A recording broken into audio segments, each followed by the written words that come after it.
নমস্কার বন্ধুরা, পাইসিবাড়িকে আমার সকল বন্ধুকে স্বাগত জানিয়ে আমি আবারও চলে এসেছি একটা রেসিপি নিয়ে। রেসিপিটা হলো নিরামিষ পনির বিরিয়ানি।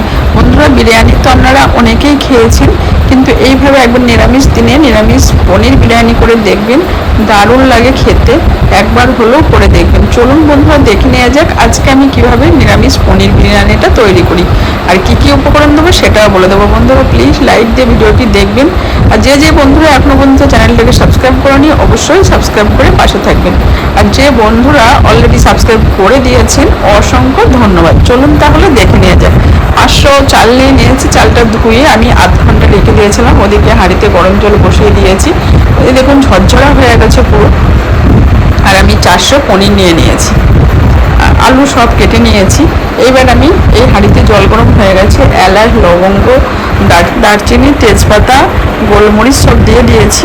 এবার একটু আমি সাদা তেলটা দিয়ে দেবো, আপনারা ঘিউ দিতে পারেন। আমি আর লবণ দিয়ে দিলাম পরিমাণ মতো জলের মধ্যে, তাহলে আর ভাতে লবণ না দিলেও চলবে। ওর জন্য লবণটা আমি এখনই দিয়ে দিলাম। এবার নাড়াচাড়া করে নেবো একটু। এবার জলটা ভালোভাবে আমি গরম হতে দিয়েছি, দেখে বুঝতেই পারছেন জলটা খুবই গরম হয়ে গেছে। এবার সাদা তেলটাও আমি দিয়ে দিলাম। তেলটা দেওয়ার পরে এবার আমি ভাতটা দিয়ে দেবো, চালটা দিয়ে দেবো জলের মধ্যে। এই দেখুন, যেহেতু আমার অনেকক্ষণ ভিজানো ছিল ভালোভাবেই, ওটা ফুটে উঠেছে ভাতটা। এবার একটু লবণ দিয়ে পনিরটা আমি ভেজে নেব। সাদা তেলেই আমি করছি, সাদা তেলে পনিরটা আমি ভেজে নেব। চলো পনিরগুলো ভেজে নিই। আর এই ভাতের মধ্যেই আমি এবার লেবুর রস একটা লেবুর রস একটা হাফ আমি দিয়ে দিয়েছি। আপনার যদি ছোটো সাইজ হয় আপনারা একটাই দিয়ে দেবেন, নাই তো ভিনেগার থাকলে ভিনেগার দিয়ে দেবেন। আজকে আমি লেবু রস দিয়ে করছি, আগের ভিডিওতে আছে আমি ভিনেগার দিয়েছি। ভাতটা খুব সুন্দর ঝরঝরা হয়ে গেছে, জল ঝরিয়ে নিয়েছি। পনিরটাও আমার ভাজা ভাজা হয়ে গেছে। এবার পনিরটা আমি উঠিয়ে নেব। চলুন বন্ধুরা, পনিরটা তো উঠানো হয়ে গেছে। এই তেলটার মধ্যে আমি আবার একটু তেল দিয়ে আলুগুলো ফ্রাই করে নিচ্ছি। আর বন্ধুরা, আলুগুলো সুন্দর করে ভেজে নিতে হবে। আলুগুলো আমার ভাজা হয়ে গেছে, এবার আমি উঠিয়ে নেব। আলুগুলো সব উঠিয়ে নিয়েছি। এবার এই তেলের মধ্যে গোটা জিরা ফোড়ন দিয়েছি, এলাচ, লবঙ্গ আর তেজপাতা দিয়ে দিয়েছি, দারচিনিও দিয়েছি একটু।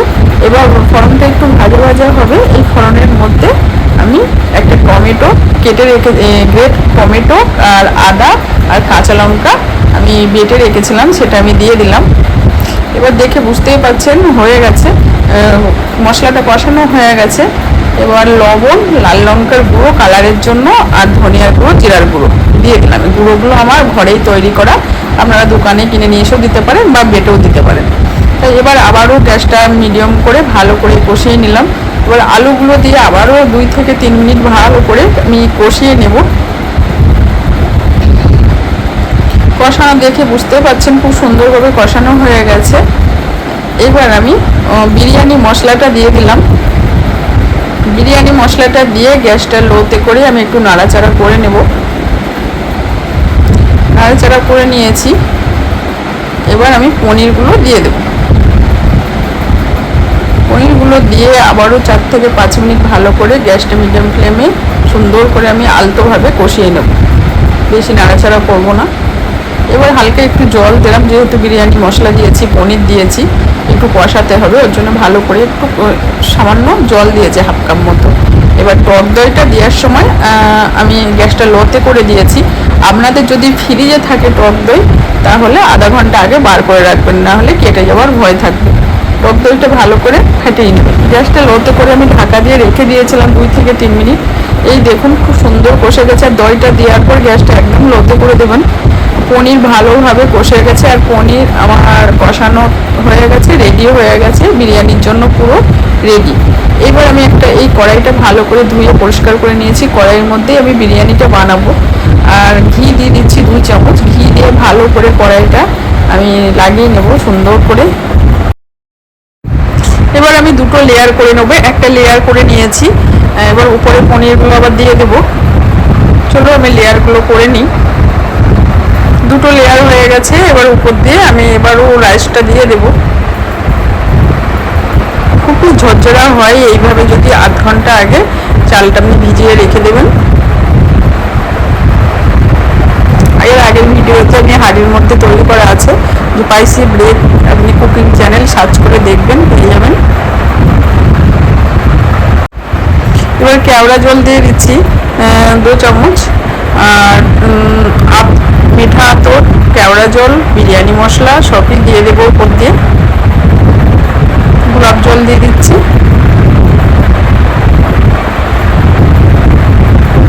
এবার মিঠা আতরটাও দিয়ে দেবো। মিঠা আতরটা দেওয়া হয়ে গেছে। এবার উপর দিয়ে কেশরটা আমি দিয়ে দেবো। কেশরটাও আমি দুধের সঙ্গে ভিজিয়ে রেখে দিয়েছিলাম, কেশরটা উপর দিয়ে দেবো। এবার গ্যাসটা লোতে করে আমি নিচে একটা তাওয়া দিয়ে দিয়েছি, রুটি করা তাওয়ার উপরে কড়াইটা দিয়ে দিয়েছি। এই দেখুন বিরিয়ানি মশলাটাও দিয়ে দিলাম। 10 থেকে 15 মিনিট আমি ডিপে এই চাপা দিয়ে রেখে দেবো।